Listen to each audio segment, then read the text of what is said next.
Olá, a paz do Senhor. Perdoe-nos por qualquer erro técnico. Estamos trabalhando para disponibilizar um conteúdo de qualidade. Entre no nosso servidor do Discord, que é onde acontecem nossas reuniões. Link na descrição.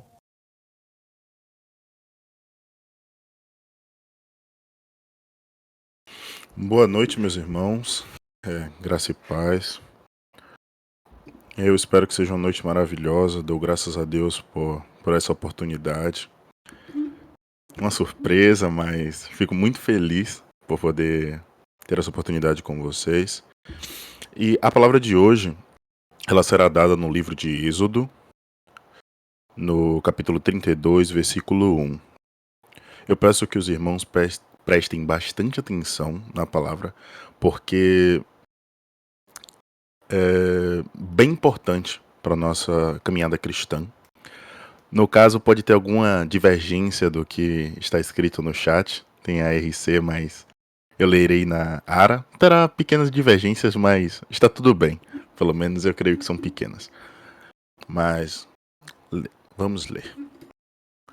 Mas, vendo o povo que Moisés tardava em descer do monte, acercou-se de Arão e lhe disse: Levanta-te, faze-nos deuses que vão adiante de nós. Pois quanto a este Moisés, o homem que nos tirou do Egito, não sabemos o que lhe terá sucedido. Êxodo 32, 1.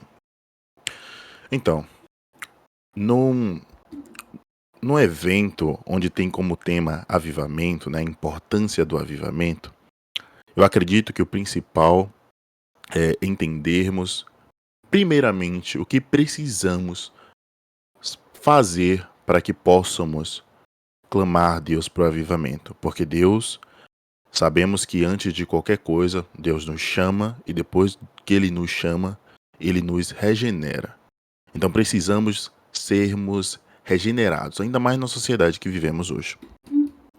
Então, em uma geração como a nossa, uma geração em que constantemente está focada em construir riquezas terrenas, cada vez mais melhores condições financeiras, acompanhar todos os avanços tecnológicos constantes e viver no meio dessas coisas, também criar novas tecnologias, que é um desejo de muitos, e também beneficiar todo tipo de recurso possível, ou seja, utilizar da melhor forma possível todos os recursos naturais que o Senhor Deus nos deixou disponível. Então, na nossa sociedade, nós estamos cada vez mais focados nessas coisas. Estamos focados em viver hoje, estamos focados em viver em sociedade. E cada dia mais buscamos as coisas terrenas. Então, é muito difícil e temos cada vez mais dificuldade em conseguir vislumbrar uma luz que está presente no nosso quarto escuro. E eu chamo aqui de quarto escuro a nossa vida cotidiana. E esta luz que tenta entrar no nosso quarto por meio de uma fresta na porta é muito forte. E essa luz é a luz do Senhor tentando adentrar em nossas vidas. Mas e muitas vezes é tão cômodo estar no escuro do nosso quarto que esquecemos de olhar e se ater na luz de Cristo. E chega um ponto que estamos tão acostumados em viver neste escuro que esquecemos de Cristo. Esquecemos da presença dele e da presença daquela luz que está tentando adentrar em nossos corações. E dessa forma, cada vez mais caminhamos para viver apenas pelas atividades cotidianas, e onde a nossa vida cotidiana se torna o centro. E cada vez mais buscamos ser o centro. No caso, o centro é a nossa ascensão financeira, o nosso emocional, a nossa família, ou o bem-estar de todos que estão em volta de nós. Infelizmente, essa não é a verdade que devemos seguir no Evangelho. A verdade que devemos seguir é que precisamos deixar tudo para trás, carregar nossa cruz e seguir até Jesus. Então, um romancista russo, o Fyodor Dostoiévski, nos diz que nós temos um vazio no nosso coração. E este vazio tem um tamanho de Deus. E, infelizmente, nós seres humanos sabemos que temos esse vazio em nós. Mas muitas vezes dedicamos toda a nossa força, o nosso afinco, tudo buscamos encher esse vazio de coisas materiais. em uma era onde o materialismo é tão importante, buscamos ficar cada vez mais rico, cada vez mais feliz, cada vez ter uma família maior. Então, esquecemos muitas vezes de Cristo. Mas Davi, ao escrever o Salmo 144, nos diz em seu versículo 4 a seguinte frase: O homem é como um sopro, os seus dias como a sombra que passa. Dessa forma, nós podemos ver que nossa vida terrena, ela passará muito rápido. E quando estivermos bem velhinhos de cabelo branco, alguns não chegarão a ter cabelo branco, até porque precisamos entender a vontade de Deus para nossas vidas. Cada um de nós temos o nosso tempo. Terá uma hora que Ele nos chamará e glória a Deus por isso. Mas quando estivermos bem velhinhos, olharemos para trás e veremos que nossa vida foi um sopro. Tudo passou muito rápido. E chegaremos ao fim da nossa caminhada. E é muito bom que possamos olhar, chegar ao fim da caminhada e possamos dizer: eu vivi toda a minha vida para Cristo. Pois não vivi mais eu, mas Cristo viveu em mim. A minha vida foi por Cristo. E precisamos entender que esse propósito de Deus nas nossas vidas, ele não está preparado somente para o nosso futuro. Nós precisamos dedicar nossa vida para Cristo a partir de hoje. E não podemos viver de uma forma rasa ou superficial para Cristo. Nós precisamos viver intensamente, 100%. Eu não lembro se foi um filósofo ou alguém, mas eu já ouvi muitas pessoas usando essa frase, que precisamos viver 100% tudo que fazemos. Se é para fazer algo, que façamos 100%. E assim também é para a glória de Deus e na casa do nosso Pai. Então, a partir de agora, nós iremos tratar da palavra. Não quero apenas tratar com as pessoas que se encontram afastadas, ou pessoas que estão no caminho firme do Senhor, pessoas que estão tendo dificuldades. Quero tratar com todos, até porque a Bíblia nos orienta em 2 Timóteo 3:1, que no futuro teremos tempos difíceis, nos últimos dias. E nestes últimos dias precisamos estar preparados, porque cremos que estamos próximo e muito próximo do último dia. E precisamos nos preparar, porque superficialmente não aguentaremos. Sem Cristo não aguentaremos. A nossa única segurança está em Cristo. Não adianta procurar segurança na nossa família, no nosso financeiro, no nosso emocional. O único que pode nos trazer segurança é Jesus Cristo. Mas passando diretamente para a palavra, nós precisamos entender primeiramente o que este livro que acabamos de ler trata. O livro de Êxodo, inicialmente, não tinha esse nome. Em hebraico, Êxodo, o livro de Êxodo se chama Nomes. Eu gosto muito de usar o nome Êxodo, porque Êxodo significa saída ou partida em grego clássico. E eu acho muito melhor tratar dessa forma. Eu acredito que todos os modernos acreditam que seja melhor assim. E nós podemos extrair algumas características dos israelitas. Nós aprendemos coisas muito importantes. Uma delas é a aliança de Deus com o povo de Israel. Mas também aprendemos o passado difícil do povo de Israel no Egito. E, consequentemente, o seu êxodo, ou a sua saída dessa sociedade egípcia que era tão perversa com eles. Também vemos o estabelecimento do povo israelita. Vemos o povo crescer, o povo nas suas batalhas. E também o estabelecimento das leis morais de Deus que são necessárias não apenas para o povo de Israel, mas para todos nós. E por isso, neste livro de Êxodo, não sei se todos lembram, mas o povo de Israel estava no Egito porque José, quando era governador, a família dele estava numa época, todo o povo da época da região onde a família de José estava, o povo de Israel, naquela região, estava tendo uma seca, na verdade, em todas as regiões daquela área. Mas o povo do Egito, junto com José, administrado por José, eles tinham estocado comida. Então aquela região foi propícia para que o povo de Israel se instalasse. Naquela região o povo proliferou-se. Contudo, com a morte de José e também com a morte do faraó e com o passar do tempo, nós tivemos um povo que eles não viam mais os israelitas, o povo de Deus, com bons olhos. Porque o povo de Israel estava crescendo cada vez mais. E no caso de uma revolta, sabemos que geralmente Não todas as vezes, né? Mas geralmente, quem tem mais soldados, vence. E o povo de Israel estava crescendo cada vez mais. Então, o povo do Egito não ficou nada feliz com isso. E pensou, precisamos combater contra esse povo. E o povo do Egito acabou maltratando o povo de Israel, até que Moisés aparece na história. Deus preparou Moisés, o libertador, no caso que ia libertar Israel dessa história. Um homem que foi criado no Egito, que foi criado no palácio do faraó. E este homem leva este povo para fora do Egito. E este povo tem uma promessa. Ele sai de lá com a promessa. A promessa é que eles receberão a terra prometida. Mas também, não apenas o povo de Israel tem uma promessa. Nós também temos. Nós temos a nossa terra prometida. A nossa terra prometida está no céu. Nossa terra prometida está com Deus. A nossa promessa é que estaremos um dia com o nosso rei. Nós co-reinaremos com ele. Nós seremos co-herdeiros do céu. Então precisamos estar atentos quanto a isso. Por quê? A Bíblia, muitas vezes, podemos entender erroneamente que é apenas um livro de histórias. Mas aquele livro é um livro vivo. É um livro em que tem histórias, sim, passadas, mas todas aquelas histórias se aplicam a nós hoje. Entrando mais especificamente sobre o texto que lemos, no caso o texto de Êxodo 32:1, agora vamos falar sobre ele. Tem alguns pontos que eu acho muito importante de entendermos, porque fala muito sobre nós hoje em dia.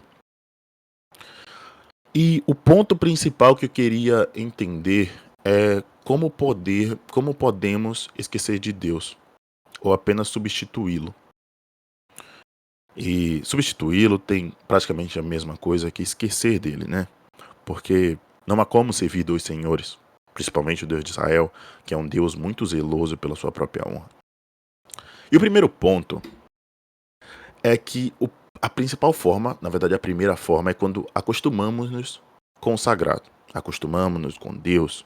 E na nossa sociedade atual, assim como o povo de Israel, naquela época o povo de Israel saiu do Egito e era um povo fervoroso. Em Êxodo 20, vemos um povo que presenciou trovões, relâmpagos e trombetas. E aquele povo estava tremendo e ficou longe, observando. Aquele povo estava com temor. Aquele povo não estava da mesma forma que em Êxodo 32, onde eles fizeram um Deus. Eles produziram um Deus para eles próprios.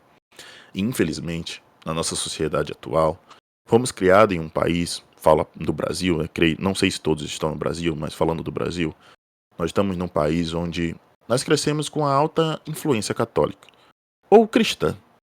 Depende muito, mas essa influência faz com que cresçamos e entendamos coisas importantes e princípios básicos do cristianismo, como a oração ou ouvir a palavra de Deus. Mas, infelizmente, em muitos casos, quando acabamos tornando isso hábitos, e hábitos que não temos prazer, e hábitos que fazemos apenas por fazer, isso pode ser um grande problema. Mas pode não, é um grande problema. Porque acostumar-se com o sagrado é a pior coisa que podemos fazer. Infelizmente, isso tem acontecido muito nos nossos dias. Nós temos esquecido que Deus é um Deus que ele precisa ser adorado de todo o nosso coração. Nós precisamos adorar Ele sem pensar em qualquer outra coisa. Não deve ter um intermediário, não deve ter nada entre a gente e Deus, até porque o véu se rasgou. Então precisamos cada dia mais buscar a face de Deus. E como podemos buscar a face de Deus? Basicamente, precisamos procurar os meios de graça. Os meios de graça, no caso, são a oração. Nós precisamos estar em comunhão com os irmãos. Nós precisamos ler a palavra.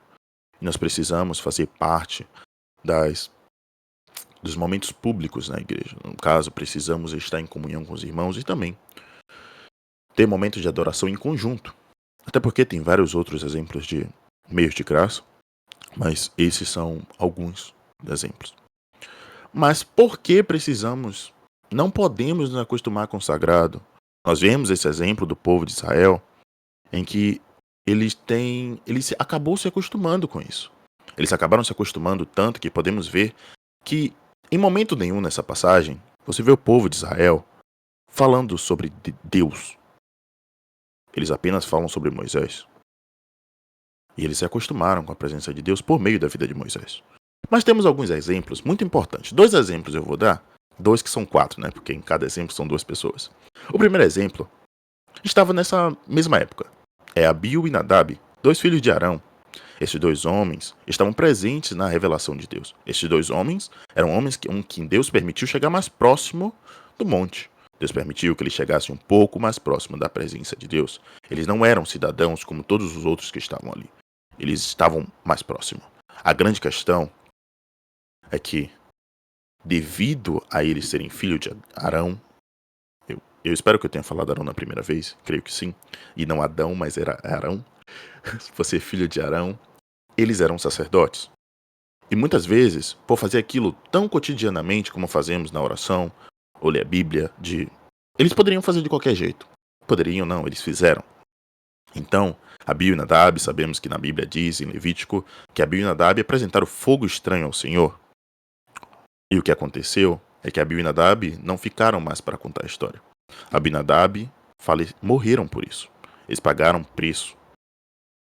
Então precisamos entender que quando agirmos de qualquer jeito com Deus, tem consequências. Obviamente que eu não estou falando de algo como Abiú e Nadab. Pode ser que a morte não seja física. Podemos experimentar a morte espiritual. Podemos experimentar coisas piores, como o próximo exemplo. E também sabemos que a Bíblia fala em Apocalipse, quando Deus está falando sobre a igreja de Laodiceia, sobre a igreja morna. Deus não quer, eu espero que seja de Laodiceia, se eu não me engano, a igreja morna. E não podemos ser uma igreja morna. Nós precisamos ser uma igreja que sabe o Deus que serve. Uma igreja que tem vontade de servir aquele Deus. Uma igreja que não permite de forma alguma que nada substitua a Deus. Que não há outro Deus entre nós e Ele. Ele é o único Deus da nossa vida. Porque a verdade é uma só. Já ouvi fugiu o nome dele, mas o arqueólogo adventista, fugiu, Rodrigo Silva. O Rodrigo Silva falando que se não servirmos ao Deus real, certamente serviremos ao Deus falso. Por quê? Nós precisamos e nós sentimos a necessidade de ter Deus. Nós precisamos dele. Então, precisamos servir a Deus de todo o nosso coração. E o segundo exemplo também é um filho de um sumo sacerdote, Ofni e Finéias. Eles cresceram da mesma forma. Cresceram acostumados com as coisas de Deus. Cresceram vendo tudo aquilo acontecer, cresceram fazendo e participando. Infelizmente, Ofni e Finéias caíram no mesmo erro que Abiú e Nadab. Caiu no erro de esquecer que eles estavam servindo a Deus vivo. E que o Deus vivo, ele pedia e solicitava que tudo dele fosse feito com ordem. Tudo dele fosse feito com amor. Tudo dele fosse feito com fé. Nós precisamos crer em Deus, nós precisamos fazer as coisas da maneira certa. Porque sabemos que, como Ofni e Finéias, como eu disse anteriormente, o problema deles não foi apenas a morte deles. Eles geraram muitos problemas. Eles geraram uma morte em massa, geraram a morte do próprio pai. E todo o problema que eles geraram para o povo de Israel. Então, precisamos entender que a nossa vida, muitas vezes, é o espelho de Cristo para as pessoas que estão em volta de nós. Nós precisamos entender que temos uma grande responsabilidade como cristãos. Nós precisamos cada dia mais buscar a face de Deus. Porque todos nós precisamos hoje colocar na nossa cabeça que cada um de nós tem alguém, mesmo que a gente não ache, tem alguém no fundo, que olha pra gente e diz: nossa, ele é cristão, vou analisá-lo. Mesmo que seja de uma forma subconsciente, ele vai te analisar e vai ver como é adorar o verdadeiro Deus. Será que vale a pena adorar a Deus da mesma forma que você tem adorado? Será que as pessoas que estão em volta de você, que não são cristãs, têm olhado para você e para o seu Deus com bons olhos devido à forma que você tem agido? Precisamos cada dia mais buscar a face de Deus, não apenas por nós, mas sim porque precisamos refletir Cristo. Nós precisamos ser o espelho de Cristo. Assim como Paulo diz: sejam meus imitadores, assim como eu sou de Cristo. Então precisamos ser imitadores de Cristo. Porque as pessoas que estão em volta de nós, elas estão nos olhando. Então precisamos entender desta forma. O segundo ponto é um ponto muito curioso desta passagem. Pegando um pedaço apenas, peço que alguém mande de novo o versículo do Êxodo 32:1. Uma parte diz a primeira parte, mas vendo o povo que Moisés tardava em descer do monte. O povo, em momento algum, vendo o povo que Deus não falava, ou vendo o povo a falta de Deus. O povo estava vendo a falta de Moisés. E aqui, naquela época, nós podemos entender que naquela época Deus usava profetas. O véu ainda não tinha, no caso, na história, né? Mas sabemos que o Cordeiro morreu antes da fundação do mundo. Mas precisamos entender que hoje em dia temos uma prática muito ruim, muitas vezes, e que nesta passagem podemos ver. Terceirizamos o que precisamos fazer. Muitas vezes, queremos... Eita! Tá travando? Vamos ver. Tá ok, tá tranquilo. Então, voltando. O povo, naquela época, ele via muito, esperava muito de Moisés. E muitas vezes agimos assim. Esperamos dos nossos familiares, como os cristãos, se nossos familiares forem cristãos, né? Esperamos do nosso pastor. Esperamos de todos eles, mas nunca esperamos de nós. Nunca olhamos para nós como se nós fôssemos sumo sacerdote, né? Se caso houvesse um sumo sacerdote hoje. Nós precisamos nitidamente entender que não podemos terceirizar o contato com Deus. Não podemos colocar alguém na nossa frente para que esta pessoa vá buscar Deus por nós. Precisamos cada dia mais buscar Deus. E aqui eu não estou dizendo como você pode buscar Deus porque você é santo. Você pode buscar Deus porque você merece. Você pode buscar Deus porque Jesus morreu na cruz pelos seus pecados. E você pode estar sentindo o maior pecador da terra. Na verdade, é assim que eu me sinto todos os dias. Mas precisamos entender que não é por nós que somos santificados. Nem é por nós que seremos glorificados, mas sim por Cristo. Precisamos cada dia mais pôr a nossa fé em prática. Mesmo no dia em que estamos nos sentindo que não temos fé. Mesmo no dia em que tudo está dando errado. Mesmo no dia em que parece que tudo resolveu dar errado nas nossas vidas apenas para nós. Precisamos apenas entender que nós necessitamos agora buscar a face de Deus, independente de como as nossas vidas estão. Independente, porque a obra da regeneração vem por meio de Cristo. Vem por meio de Cristo e não por meio das nossas obras. Até porque a justificação ela não vem pelas nossas obras, e sim pela nossa fé. E o terceiro ponto é o ponto sobre os deuses efetivamente. Nesta palavra nós vemos o povo de Israel solicitando novos deuses para adorar, novos deuses para que eles pudessem sentir-se satisfeitos. E o primeiro ponto que eu quero abrir, a primeira pergunta, nós estamos sendo adoradores de Deus ou do mundo? Porque não há outra opção. Nós podemos apenas ser escravos de Deus ou escravos do mundo. E do mundo aqui eu estou falando sobre todas as coisas que o mundo possa representar para nós.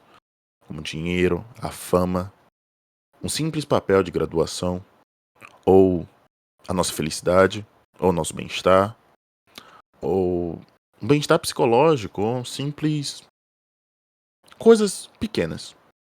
Coisas pequenas perto da glória de Deus. E se estamos tão apegados a essas coisas, infelizmente, eu tenho que dizer para vocês, não tem como estar apegados a essas coisas e estar apegado a Cristo. Cristo, ele não divide a sua honra. Cristo, ele é o único Deus. Não podemos ter dois deuses na nossa vida.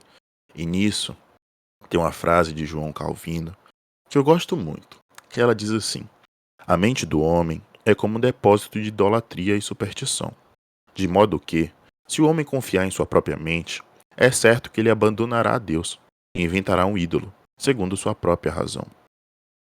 Nós sabemos que após a queda no Jardim do Éden, nós, cada vez mais, estamos olhando para nós com idolatria. Nós buscamos, infelizmente, a idolatria. E ainda mais no nosso país. Nós temos reflexos, nós temos cada vez mais visto no nosso país a idolatria crescer. E isso, na verdade, sempre ocorreu, né? Infelizmente, somos extremamente idólatras. E um exemplo é claro, o futebol. O futebol, principalmente, tem pessoas que morrem por conta do futebol. Por conta de um time, de uma bandeira que não representa nada para eles. Tem pessoas que morrem por conta de políticos. Tem pessoas que brigam por conta de políticos. Tem famílias que estão sendo desfeitas por conta disso. Infelizmente, tudo isso é idolatria. Mas a pior das idolatrias, se é que tem uma pior, né? Mas, botando no nível, a pior seria idolatrar nós mesmos. Idolatrar nossa inteligência. Idolatrar nossa expertise. Porque quando olhamos muito para nós, não temos tempo para olhar para Cristo. Infelizmente, não conseguimos olhar para Cristo se estamos olhando apenas para nós. Precisamos focar em Cristo. Porque assim como Calvino diz, se nós confiarmos apenas em nossas próprias mentes, nós abandonaremos a Cristo. Então, que olhemos para Cristo e que Ele seja o nosso único alvo, o nosso único foco. E uma frase do Antônio Gilberto que diz: muitos pensam que idolatria é somente adorar imagens de escultura. Todavia, um ídolo é tudo aquilo que ocupa o lugar de Deus na vida humana. Então, que pensemos, a partir de hoje, será que estamos tendo ídolos? Será que somos cristãos que estamos adorando muito mais ao mundo do que a nosso Deus? Porque sabemos que Mateus 6,33 diz: buscai, pois, em primeiro lugar o seu reino e a sua justiça, e todas estas coisas vos serão acrescentadas.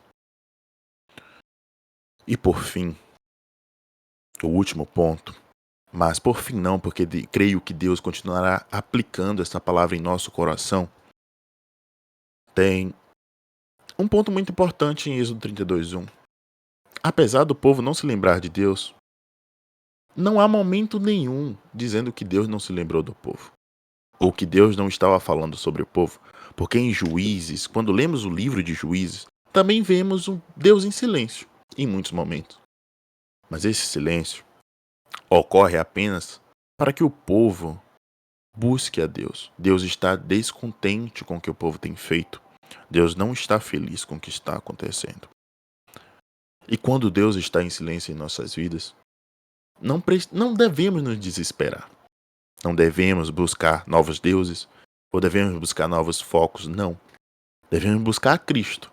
Porque quando Ele está em silêncio, é porque Ele quer ver, em muitos momentos, como estamos diante dEle. Será que estamos adorando Ele de todo o nosso coração, mesmo quando não estamos ouvindo a voz dEle audível, ou quando não estamos ouvindo definitivamente a voz dEle no nosso coração? Porque em todo momento da nossa vida, não podemos dizer nunca que Deus não está falando. Deus sempre está falando conosco por meio das nossas vidas.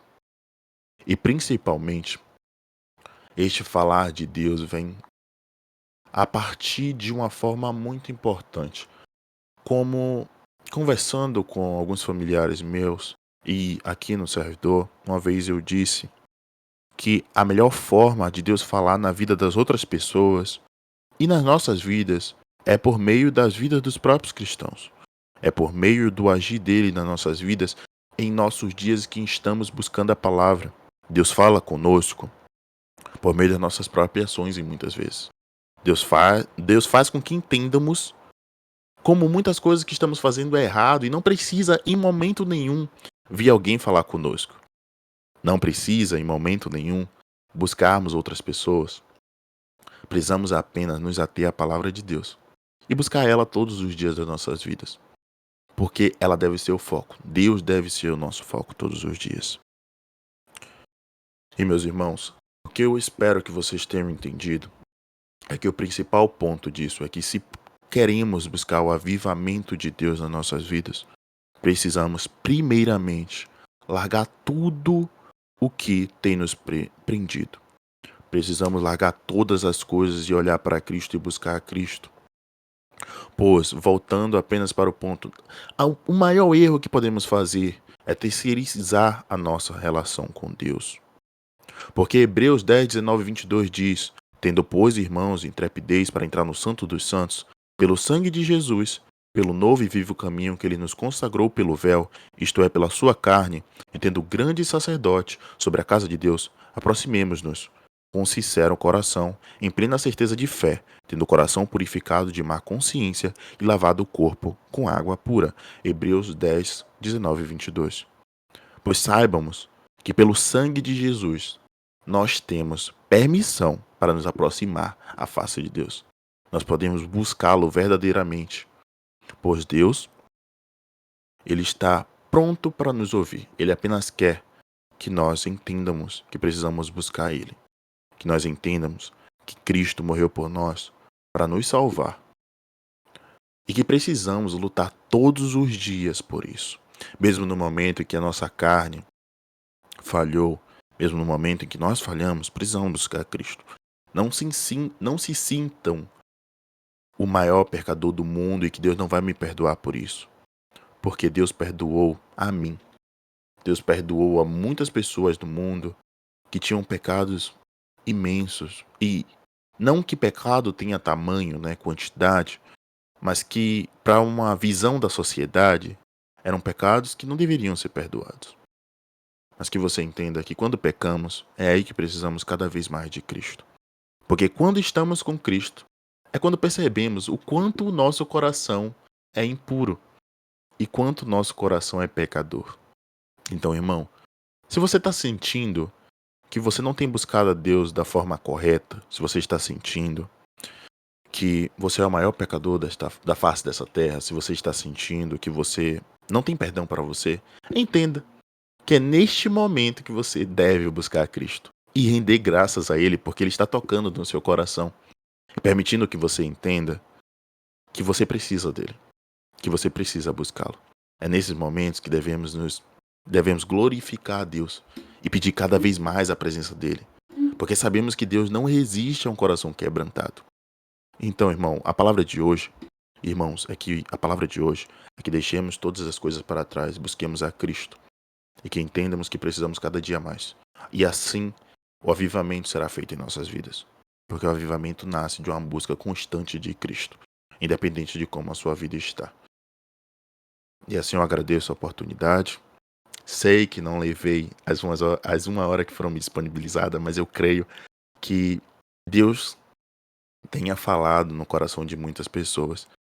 E eu peço a Deus que Ele aplique esta palavra no coração de cada um de nós.